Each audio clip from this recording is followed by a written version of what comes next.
Ananya cheta satatam yomam smarati nityasaha tasyaham sulabha partha nitya yuktasya yoginaha Mahupetya punarjanma dukkalayam ashashvatam napnuvanti mahatmanaha samsiddhim paramam gataha abrahma bhuvanan lokaha punaravartinorjuna mamupetya tu punarjanma e kaunteya punarjanmana vidyate. What is the cause for bondage? What is the cause for karma bandhana? Ajnana. If you have to give an answer in one word, the cause for bondage is ajnana, ignorance. It is our ignorance that causes bondage to the cycle of samsara. More our ignorance of anything that is material, more our ignorance of anything that is worldly, more our ignorance of anything of this world and the worldly objects, more is our subservience to them. Greater is their control over us. It is our ignorance of the world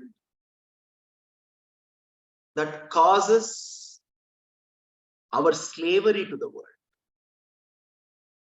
It is the lack of knowledge of the true nature of the world that binds us to the world.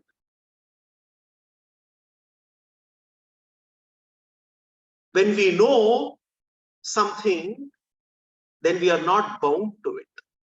We are not controlled by it. Greater our knowledge of anything, lesser is its control over us.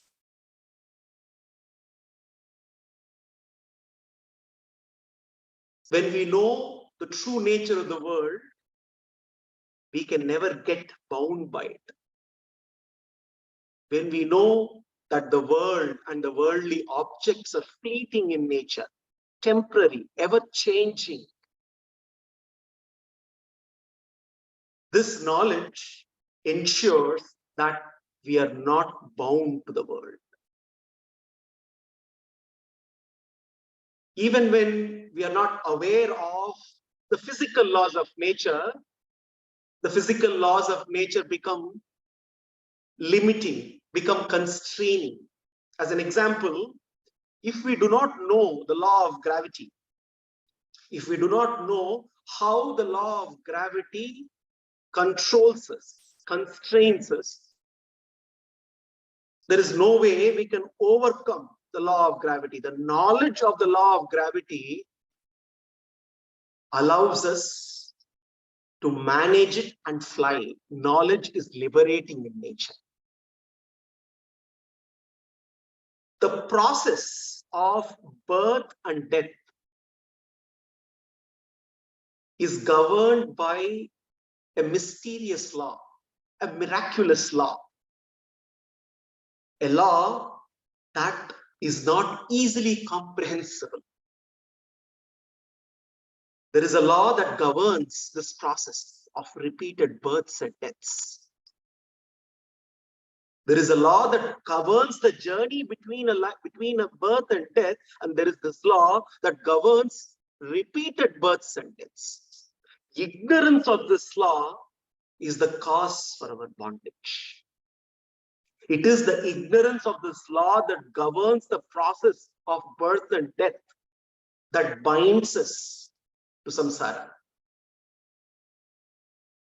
That ensures that we stay perennially in a mad race between life and death, repeated life and death, repeated births and deaths.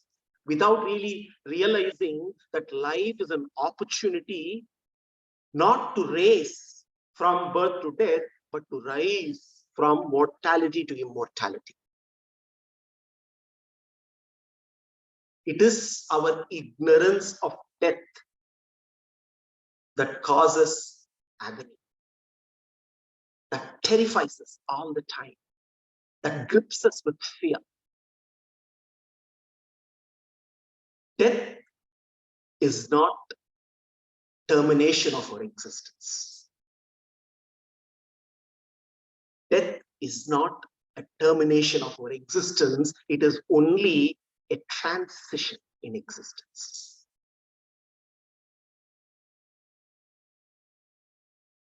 Death is a transition in our existence, and it is so very important to be aware of what happens beyond death. If one needs to prepare for a journey beyond death, one needs the journey of this very life is meant to be a preparation for the journey beyond death. Gita uses a beautiful metaphor, the metaphor of the dress. Vasamsi jirnani yata vihaya, navani grannati naroparani, tata sharirani vihaya jirnani, anyani samyati navani dehe. The metaphor is used to remind us that the Atman keeps acquiring new embodiments as the body keeps wearing out one after the other, just like how one keeps changing one's dress. Now, there is another interesting message in this shloka. The dress is visible. The dress is visible and is what is striking to the eye, not the person wearing the dress. It looks like the person wearing the dress keeps changing because of the dress. While the person remains the same, just when the person keeps changing the dress, it seems as though the person is changing. Similarly, the Atman is the same. But when the Atman keeps acquiring new embodiments, it looks as though the Atman is also changing, because the Atman is identified with its dress, the body. From one life to the other, when the Atman changes the body, just like how a person changes the dress, the Atman remains the same. The person wearing the dress remains the same. It's the dress that keeps changing. It is the body that keeps changing. Now, it is a choice given to the Atman whether after death it wants to acquire a body that keeps wearing out, that is subject to decay and destruction, or to acquire a body which is never subject to destruction and decay. A body made out of Prakriti, the three gunas of Prakriti, or a body made out of Shuddha Sattva. The choice is given. And that is the reason why the journey of life is a preparation for the journey beyond death. There is a very interesting story, a fascinating story written by Doris Stickney many, many years before. One of my all-time favorites. A very simple story with a very profound message, very pertinent to the topic that we are discussing now. It seems there was a colony of water bugs. A colony of water bugs living deep down below the surface of a pond. Living deep down below the surface of the pond, this colony of water bugs knew nothing knew nothing other than that small little colony down below on the mud at the bottom of the pond, knew nothing beyond the pond. There was no sun, there was no light, and nothing was known to them beyond the water and the mud. The water bugs were always busy scurrying over the soft mud on the bottom of the pond. Always busy. And once in a while, one of the colony, one of the water bugs climbed on to a stem of a lily pond lily and slowly vanished, going up and up, vanished. And one fine day, all the water bugs noticed one of their own colony, climbing up the lily stalk, going up and up and up, and all of a sudden, out of sight, vanished, never to come back again. And this used to happen quite often. All of them got together. They were all puzzled as to what is going on. Why should any of us take this path of going up the lily stalk, never to come back again? What's wrong here? What is out there? What is going on? They were all puzzled, not knowing the reason for this disappearance, which was happening quite frequently. So the leader of the water bugs then brought them all together and said, let's take a pledge. From now on, any of us who would get onto that lily stalk going up would pledge to come back and share the news as to what really happens when one goes up. And it so happened one fine day, the same water bug, the leader who made everybody to take this pledge, happened to start climbing up the lily stalk, started going up and up and up and up, cutting across the waters. All of a sudden, unknowingly, it cut across the surface of water and got out, and it found itself on a broad green lily pad, completely exposed to the sun, the light, and the air. It was quite shocking for this water bug, being exposed to a world that was unheard of, unseen. Quite an experience. And the bright sun dried up all the wetness on its body, and to its amazement, the water bug found that its body is completely transformed. Suddenly, it felt that it had acquired 4 new silver wings and a long tail. And as it started struggling to move, it started to fly, fluttering its wings. It started to fly. Lo and behold, now the water bug is no longer the water bug. It has transformed into a dragonfly. It was quite an exhilarating experience, flying up in the sky, lit by the sun, experiencing the light and the air and the sight and the sounds all around. It was quite exhilarating and fascinating. And as the dragonfly took some rest, resting on one of the green lily pads, it could see down below the pond, on the surface, it could see its own old friends scurrying on the soft mud at the bottom of the pond.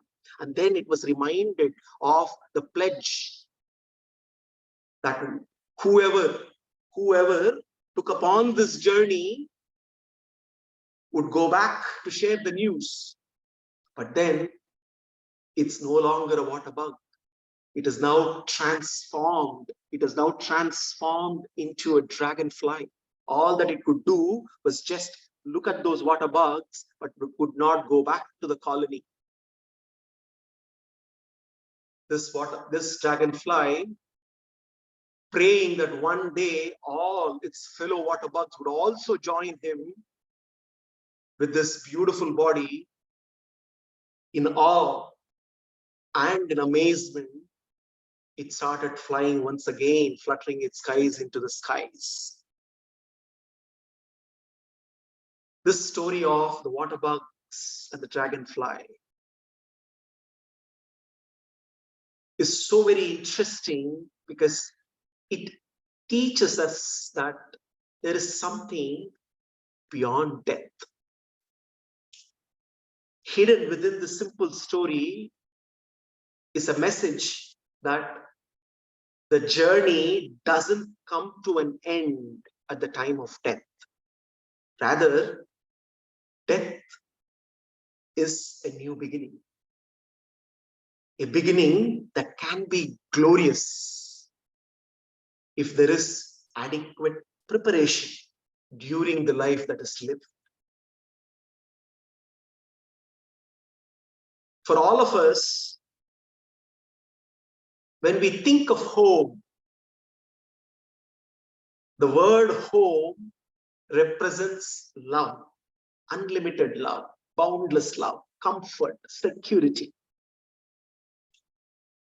And death might mean going far away from home, but in reality, death is only a gateway to reach our ultimate home, our real home.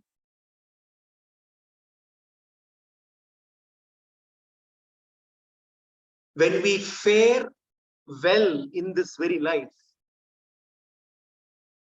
we will get the right farewell at the time of death. What is faring well in this life? Faring well in this life is what Krishna teaches us to do. Tasmat sarveshu kaleshu mamanusmara yudhyacha mayyarpita manobuddhihi mame vaishyasi asamshayaha. Tasmat sarveshu kaleshu mamanusmara yudhyacha. Sarveshu kaleshu has to be underlined here. So it seems a heavy man went to a dietitian and the dietitian gave him some pills. So the man asked, doctor, when should I take these pills? Before or after my meals? The doctor said, instant. Similarly, when Krishna says you should contemplate on me all the time, and when we ask him, hey Krishna, do I contemplate on you before or after I do an activity? Krishna says, during. Tasmat sarveshu kaleshu mamanusmara yudhyacha mayyarpita manobuddhihi mame vaishyasi asamshayaha. When a life is led by offering ourselves completely, including our mind and intellect, to Krishna, then at the time of death, there is a farewell gift that is given to us. Antakale cha mameva smaran muktva kalevaram yat prayati samadbhavam yati nastyastra shamsayaha. What a profound declaration and assurance that Krishna gives. There can be no doubt whatsoever, Krishna says. Antakale cha mameva smaran muktva kalevaram. At the time of departure, when one contemplates on Krishna, then one gets a permanent visa to enter Vaikuntha. Vaikuntha Prapti is assured, Krishna says. One shall attain me, there is no doubt. So thus, Krishna, in the process of answering Arjuna's 10th question, 9th and 10th questions, actually gets into this topic of Antima Smriti. In fact, the death can be viewed as a kind of a wedding. One may wonder and ask, how can anybody even think of death and wedding? Death seems to be all inauspicious and wedding seems to be all auspicious. How can death be like wedding? For a bride to whom the groom is a stranger, there is no knowledge of the groom. For a bride, the journey after the wedding is a journey far away from home. Whereas for a bride who has been in loving courtship with her fiancé, the journey after the wedding is a journey to home. Therefore, one who leads life cultivating loving relationship with Krishna is wedded to Krishna and Krishna alone. The life after death, the journey after the death, is a glorious journey that takes one to one's ultimate home. On the other hand, when one is wedded to the world, the worldly objects, one will remain journeying far away from home. In response to Arjuna's 10th question, where Arjuna inquired about 6 key principles. Kim tad brahma kimadhyatmam, kim karma purushottama, adibhutam cha kim proktam, adiyajnam katam kotra, dehesmin madhusudhana, prayana kale cha katam nyeyosi niyatatmabihi. Prayana kale cha katam. Towards the end of this 10th question, Arjuna wanted to know how to know Krishna at the time of death. It is in response to that question that Krishna explains the significance of Antima Smriti and also the significance of cultivating constant contemplation throughout one's life, which assures attainment of Krishna after this very life. Now, Krishna in that process also expands on his answer to Arjuna's 9th question. What was Arjuna's 9th question? Arjuna's 9th question was, if a yogi who embarks with all earnestness and enthusiasm on this path prescribed by you, Krishna, and due to various reasons, if he gets distracted and diverted away from the path and does not attain yoga samsiddhihi, ayatihi shraddhayopetaha yoga chalati manasaha, aprapta yoga samsiddhim kam krishna gatim. He says kam gatim krishna gacchati. What is that? What is his fate? What happens to such a yogi? Now there, Krishna briefly answered. He answered, hey Arjuna, because of this practice of the yoga that I taught you, when one accumulates enough punya karma, even if the journey comes to an end abruptly, one would come back again, take rebirth in an environment suitable to the continuation of that quest, suitable for the continuation of the quest to attain the goal. Now, there Krishna did not get into the details of what happens in the journey from the time of death until the Atman takes birth again on Bhuloka. He talked about the Atman coming back and taking birth. Now, before taking birth, in between taking the next birth and at the time of death, there is an intermediate journey that also happens. So now, in the context of explaining Antima Smriti and in the context of explaining to Arjuna how to attain him, Krishna takes the opportunity to also get into the details of the journey beyond death. This is a very interesting, fascinating subject. The Upanishads deal with this at length, asking the question on what happens beyond death. This is something which has always puzzled humankind. A very profound subject which is not easy to grasp and comprehend. And Krishna here takes Arjuna through that journey.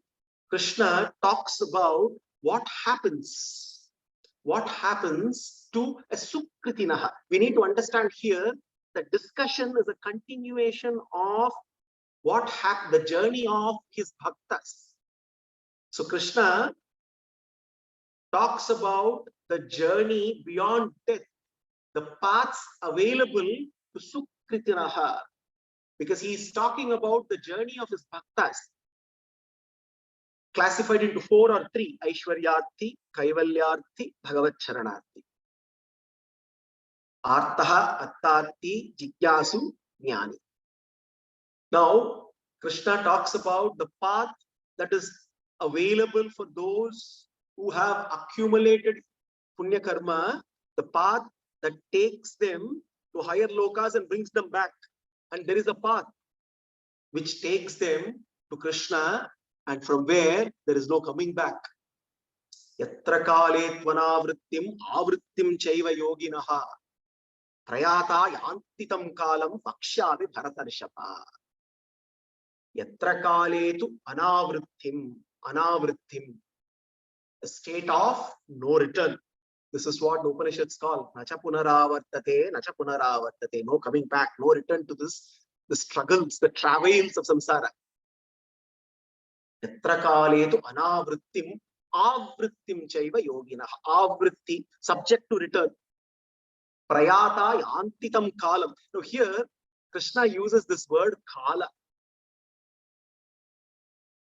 Many tend to translate kala into time, and therefore the translation is the time of death.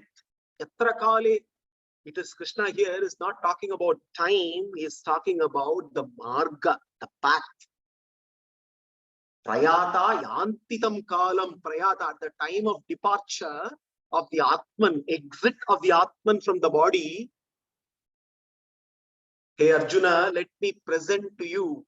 Prayata yantitam kale vakshyami. Hey Bharatarshava, let me explain to you the 2 paths that are presented to the Atman. Yatra kale tu anavritti. There is one path which leads to anavritti, a state of no return. And there is another path which leads to avritti, subject to return. Let me explain to you both these paths. Now, we need to note here that Krishna is only talking about 2 paths for Sukritinaha. He is not talking about the path for Dushkritinaha. He does not want to scare people. He's only talking about the path. He's talking about 2 paths which are popularly called Dhumadhimarga and Archiradhimarga. Pitriyana, Devayana.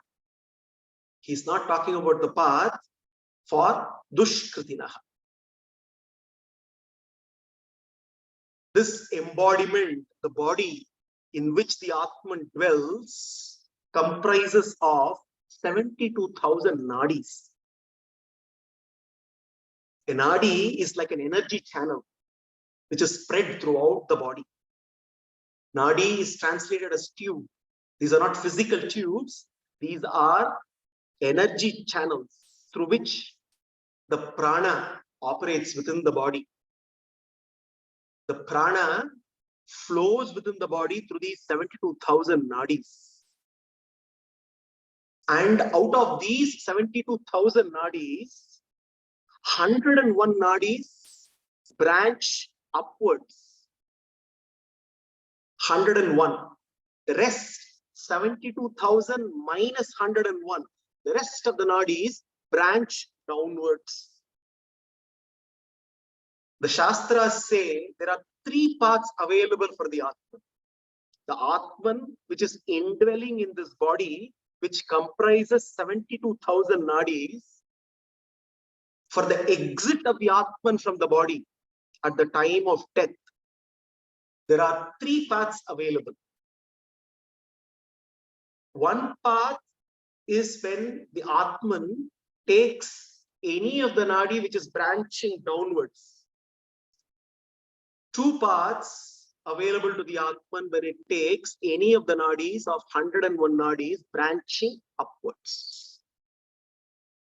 When the Atman takes any of the 100 nadis branching upwards and exits the body, the Atman which has excess punya karma, which has accumulated punya karma, the Atman is sukritinaha. With excess of punya karma, the Atman travels to higher lokas to exhaust the punya karma, to experience the karma phalas, punya karma phalas, and come back again to take another birth on this very planet.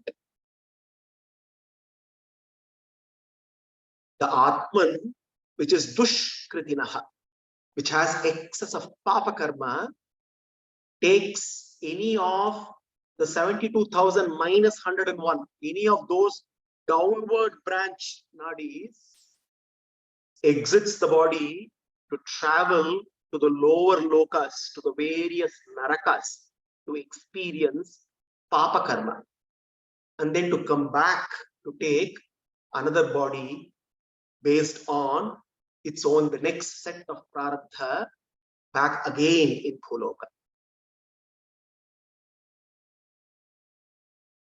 The Upanishads talk about Utkranti. Utkranti is the time of death, the time of departure of the Atman from the Deha. The Chandogya Upanishad beautifully describes what exactly happens. What happens at that very moment of that exit, which is called Utkranti. Asya Somya Purushasya. Asya Somya Purushasya Prayataha Vang Manasi Sampadyate. Manaha Prane. Pranaha Tejasi. Tejas Parasyam Devatayam. Asya Somya Purushasya Prayataha, at the time of departure. Prayatha is departure of the Atman from the body. Prayataha Vang Manasi Sampadyate. All the Indriyas merge with Manas.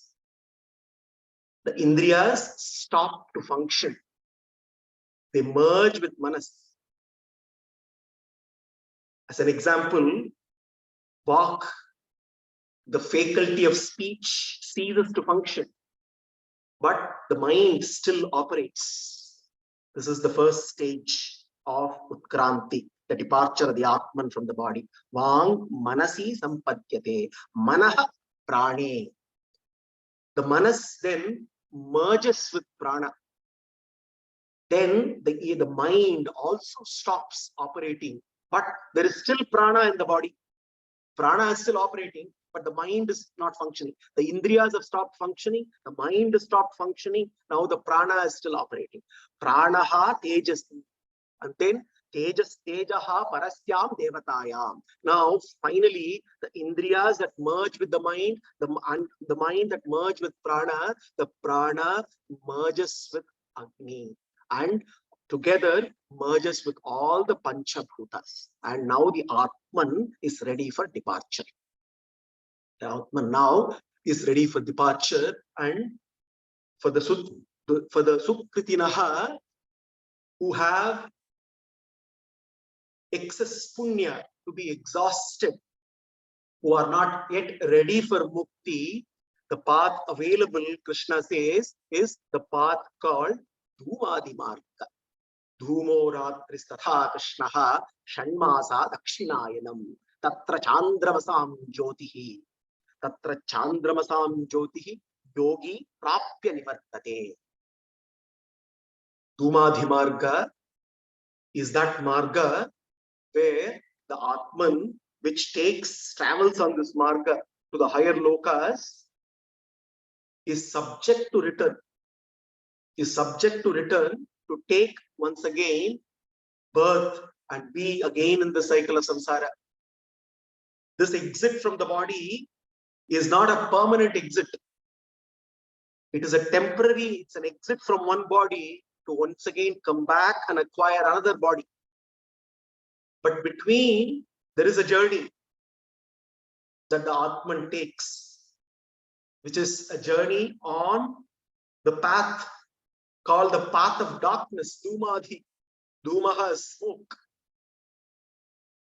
It's symbolically called the path of darkness. Dhumaha ratrihi tatha krishnaha shanmasa dakshinayanam tatra chandramasam jyotihi yogi prapya nivartate. Prapya nivartate. The yogi attains a state which is subject to return. Prapya nivartate. The path is subject to return. So the Atman travels in one of the nadis of 100 nadis branching upwards. Takes one of the nadis branching upwards, exits the body. And when the Atman exits the body, at the time of Utkranti happens. And the Atman exits and Atman catches the Dhumadhi Marga. The Marga is called Dhumadi because it begins with Dhumaha. Now, each of these need to be understood as the Devata accompanying the Atman. Dhumaha, Ratrihi, Krishna Pakshaha, Dakshinayana. The Devata of Dhumaha, the Devata of Ratrihi, the Devata of Krishna Paksha, the Devata of Dakshinayana. They accompany the Atman, guide the Atman on this path. And this Atman, on this path of Dhumadhi, going beyond Dakshinayana, eventually reaches Pitruloka. And from Pitruloka, the Atman then moves on to Swaraloka, which is Swarga. And once the accumulated punya karma are exhausted in the Swargaloka, the Atman acquires a body which is appropriate to exhaust the punya karma in Swargaloka. And after exhausting the punya, the accumulated merits, and experiencing joy in accordance with its own karma phala, the Atman has to exit Swarga, because Swarga also is only temporary, and has to exit Swarga and comes back again to Bhuloka to continue on the cycle of samsara. So therefore, that's why Krishna says, Prapya Nivartate. This Atman takes the path which is subject to return. This is Dhumadhi Marga. There is another Marga which is laid out for the Sukritiraha, the supreme amongst the Bhaktas. Artho Jignasu Arthati Jnani Cha Bharatarishabha. To the Jnani, the supreme Bhakta, to the Bhagavad Charanarthi.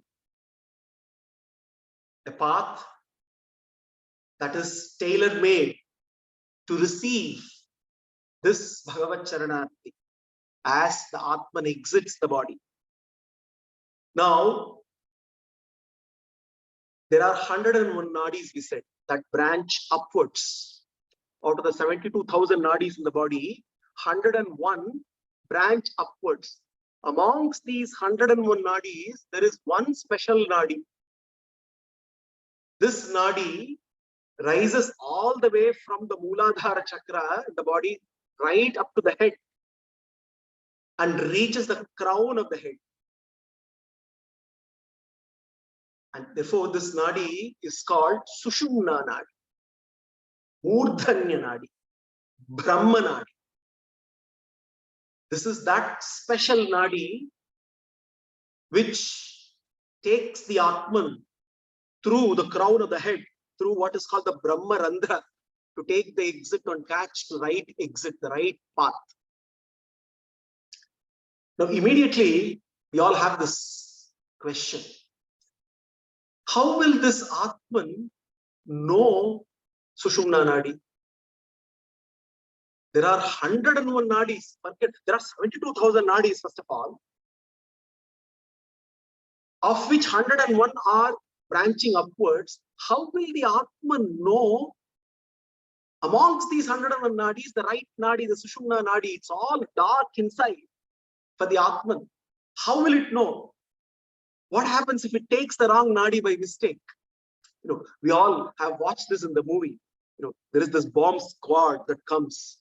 Exactly, there is one particular color of wire that needs to be cut, and the clock is ticking. And then the hero arrives and miraculously cuts the right wire. Choose how it's so very difficult to choose this particular wire that needs to be cut. Similarly, one may ask this question: how will the Atman know this is the Sushumna Nadi? Our Shastras have an answer to that question as well. The Chandogya Upanishad beautifully explains this. Tato grojvalanam tat prakashitatvad dvaraha vidya samatyad tat cheshagatyanusmriti yogacha hardanugrihita shathadikaya shatha adhikaya, one above the 100. Out of the 101 nadis, the one above the 100, shathadikaya, the 101 nadi which is superior to the other 100, the Sushumna Nadi. How will the Atman know this? It seems Paramatma, Sri Krishna, is awaiting for this very moment. He is indwelling within us, obviously to support us all through, to guide us all through in this very life. But more importantly, he is waiting for this very moment, that moment of Utkranti. The Upanishad says, it seems, Paramatma is waiting for this very moment, and he lights up, he illumines the Sushumna Nadi. He illumines the Sushumna Nadi and he guides the Jivatma to take up the Sushumna Nadi. He shows the path. He is not only the guide in the journey of this very life, he is also the guide for the journey beyond death as well. For ages and ages, from time immemorial, Paramatma has been waiting for this very moment to light up the Sushumna Nadi for that Jivatma which has spent the lifetime experiencing him in Upasana, constantly doing Upasana on him, constantly contemplating on him. That Upasana Bala, that power of that Upasana, that when it pleases Bhagavan lights up the Sushumna Nadi and he guides the Atman at the time of Utkranti to catch the Sushumna Nadi. The Atman takes the Sushumna Nadi, goes all the way right up to the crown of the head, the Brahmarandra, and when it exits, it takes the highway of Archira. Agnir Jyotir Aham Shuklaha Shanmasa Uttarayanam Tatra Prayata Gachati Brahma Vidojanaha. The glorious Marga of Archiradi is awaiting this Atma. And the Shastras beautifully describe this path where various devatas as Ativahikas are waiting to welcome this victorious Atman on its final victory lap towards Vaikuntha. Archis. This path is called Archiradi as it begins with Archis, Agni Devata. We need to understand that each of the pathway is subdivided and there is an Ativahika, allocated to every sub-segment of this path. So there are 12 Ativahikas, 12 deities, 12 devatas holding Purna Kumbha to welcome the victorious Atman, which has attained Mukti, which is traveling all the way towards Paramapada Vaikuntha.